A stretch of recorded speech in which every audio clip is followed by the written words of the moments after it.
जय माँ भगवती। तो नमस्कार आप सभी को। और कैसे हैं आप लोग? कुशल मंगल भाई, खुश रहो, स्वस्थ रहो, आनंद के साथ रहो, है ना। तो आज सबके बीच में आपके लिए एक अनोखा वीडियो ला रहे हैं। वीडियो को पूरा सुने और उसके बाद फॉरवर्ड जरूर करें, इसे शेयर जरूर करें। अगर आपको अच्छा लगे तो ज़बरदस्ती भी नहीं है। तो भाई जल्दी आप लोगों के बीच हमारे बीच आने वाले पितृपक्ष।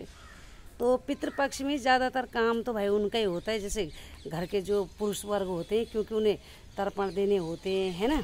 तो उसमें हम महिलाओं का कोई काम तो नहीं होता, लेकिन ये तो आम चीज़ें जो हमको जानकारी, लेकिन जो हमारी पीढ़ी दर पीढ़ी, मतलब खासकर मेरी जो मुझे खुद की जानकारी, तो भाई हम तो अपनी पीढ़ी दर पीढ़ी सुनते आ रहे हैं। तो पहले मेरी माँ जो है, जो अब तो खैर वो बेचारी स्वर्गवासी हो चुकी हैं, बस उनको तो हम केवल यहाँ से इस धरती से श्रद्धांजलि दे सकते हैं। तो बहुत पहले से जो है, जब थोड़ा मैं बड़ी हो गई, शादी हो गई मेरी, तो उसके बाद माँ को अक्सर देखती थी मैं कि वो जो है मुझे याद दिला देती थी कि भाई उर्मिला जो है पितृपक्ष आने वाले, और तेरी ड्यूटी है कि तू अपने किसी वस्त्र को पानी में भिगाकर उसे जो है क्यारी में निचोड़ेगी।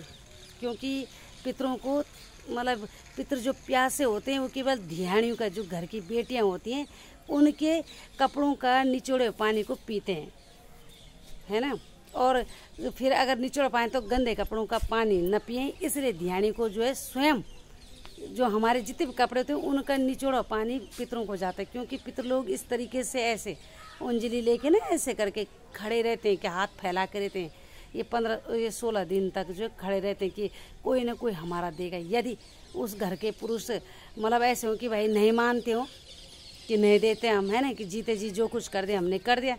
अब भाई जो मर गया तो मरने वाला कौन से दिख रहा है, या खा रहा है या पी रहा है, कौन से दिखाई दे रहा है। इससे कई लोग होते हैं ना कि जैसे अपनी जिद्दी पने वाले कि भाई क्यों दे, हमने बहुत कुछ सेवा करके जीते जी।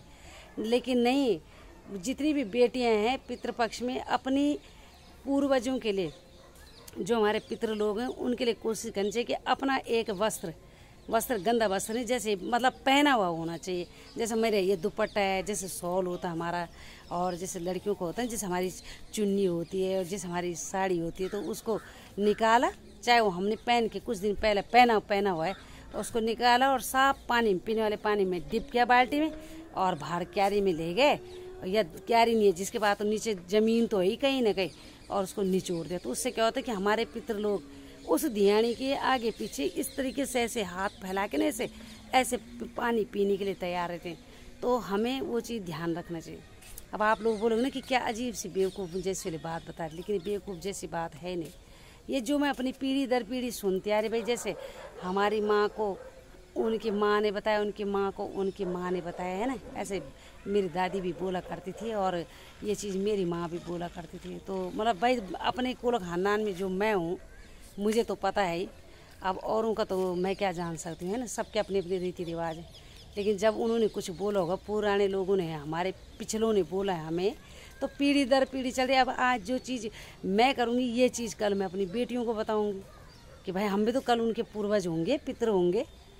तो इस चीज़ को ध्यान रखें। और तो ठीक है, फिर भले ही देवी देवता हमारे किसी कार्य को करने में या किसी मन्नत को पूरे करने में 1 साल लगाएंगे, तो पितृ लोग उसी कार्य को करने में मुश्किल से 4 महीने लगाएंगे, है ना। तो पितरों की बड़ी शक्ति होती है, बड़ी पावर होती है। और आपको तो पता ही है, पितृपक्ष के बाद फिर देवियों का समय आएगा, है ना, नवरात्र आएगा। तो फिर ठीक है। तो जय सभी के पितृ देवताओं की, और जय फिर माँ भगवती की। तो फिर मिलते हैं। नमस्कार, जय हो।